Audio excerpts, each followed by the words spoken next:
So last time I was working on a inventory management screen after following Mr. Taft Creates YouTube channel.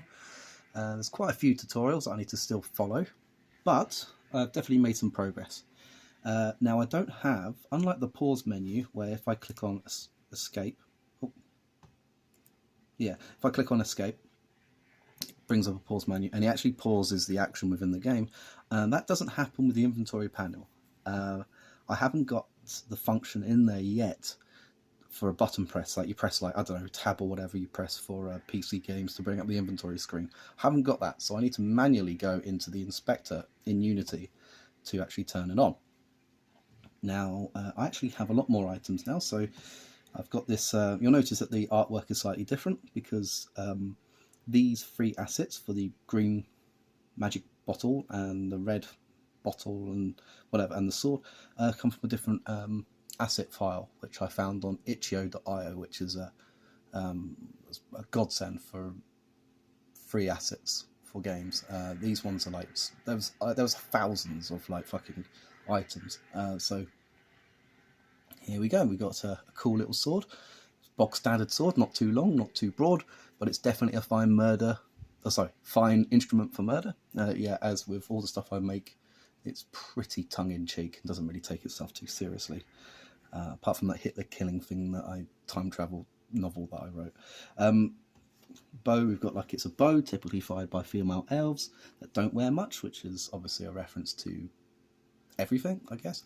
We've got a magic bottle that doesn't actually work. This is a reference to mumble rap. I don't know if anyone listens to that, but basically a lot of these rappers drink a lot of lean, which is cough syrup mixed with Sprite, and the colour comes from green Skittles.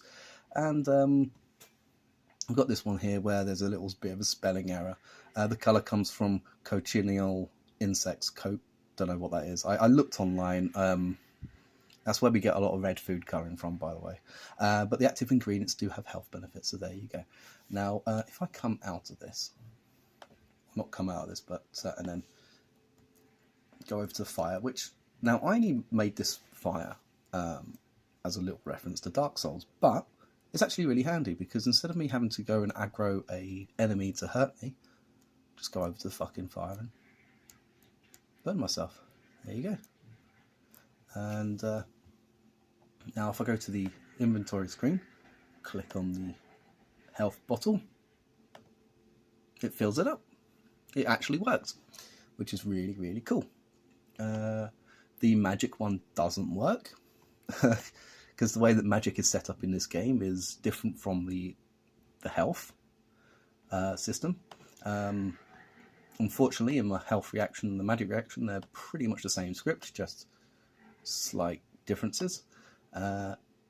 So yeah, that's what I've got so far, really. I think the next bit will be having the menu screen function in a different way, so you can press a button and it will work. It will bring up an inventory screen, maybe even pause the action. Then the next bit will be adding those individual items in the game world, and then it will actually, this inventory manager will actually reflect that. Can these move about like this? Oh yes, we can do that. We can wiggle it about. Now, just before I finish, there was something that I really liked. When doing the health and magic reaction prefabs, well not prefabs, game objects, Mr. Taft Creates, who is the YouTube channel that I'm following, or the YouTuber that I'm following, he did mention how newer versions of Unity have a different way of having signals. So that's the reason why I have signals here, and I think in one of my previous videos ages ago I did say this. My assumption was correct, so I'm basically just blowing my own trumpet there. Originally, when I was following his videos, he just had, for his variables, he just put signal without the S, and it didn't work, and I didn't know why. So I just added the S at the end, and it started working. And that's because Unity has that function now inbuilt, whereas when Mr. Taft Creates was doing his tutorial, it didn't include that. So yeah, that's if I go back, I'm sure this video is incredibly out of focus, but yeah, that's what I've got so far. I'm pretty pleased with it. There's going to be a little bit more that I need to do on this. I do like the fact this dude keeps walking around randomly. And yeah, that's what I got so far.